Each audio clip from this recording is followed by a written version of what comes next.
Tu as un espace réduit dans ton jardin et tu veux une plante qui rajoute beaucoup de style, je te présente tout de suite les taupières.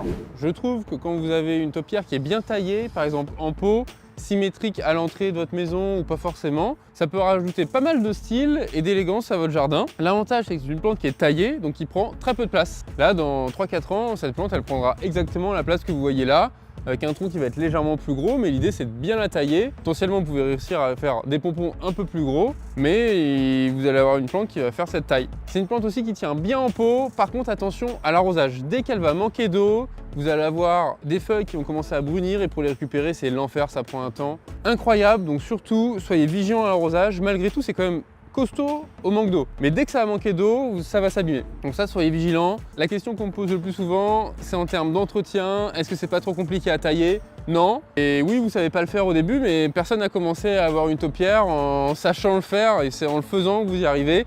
Moi, je suis pas très bon à la taille des taupières. À la pépinière, c'est pas moi qui le fais parce que sinon on n'arrive pas à les vendre. Mais ça se fait quand même relativement facilement. Ça, c'est 2 à 3 tailles par an. Là, il faut que vous comptiez 20 minutes de taille à chaque fois. Donc globalement, c'est le boulot d'une grosse heure par année par taupière. Là, c'est en cyprès doré, c'est la variété la plus commune et je trouve celle qui fait le plus joli, avec un petit reflet doré. Je pense que vous le voyez au soleil.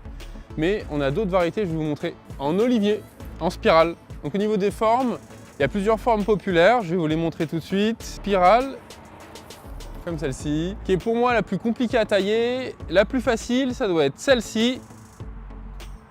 3 boules l'une sur l'autre, tac, tac, tac. Là, c'est un tout petit coup de taille sur chacune. Et vu qu'elles sont 3 tailles différentes, vous pouvez vous permettre d'avoir quelque chose qui ne va pas être non plus parfaitement symétrique. Une autre forme qui est populaire, c'est les pompons. Je pense qu'avec les spirales, c'est les plus populaires. On doit faire pompon, spirale et ensuite triple boule. Donc dans l'idée, vous pouvez partir sur une petite comme ça. Là, ça fait 1 m, 1 m 25 d'auteur. Vous pouvez le surélever dans un pot. C'est aussi des plantes qui tiennent très bien en pleine terre directement. En pleine terre, les petits font un peu rikiki. Je préfère, quitte à en planter en pleine terre, en mettre un grand.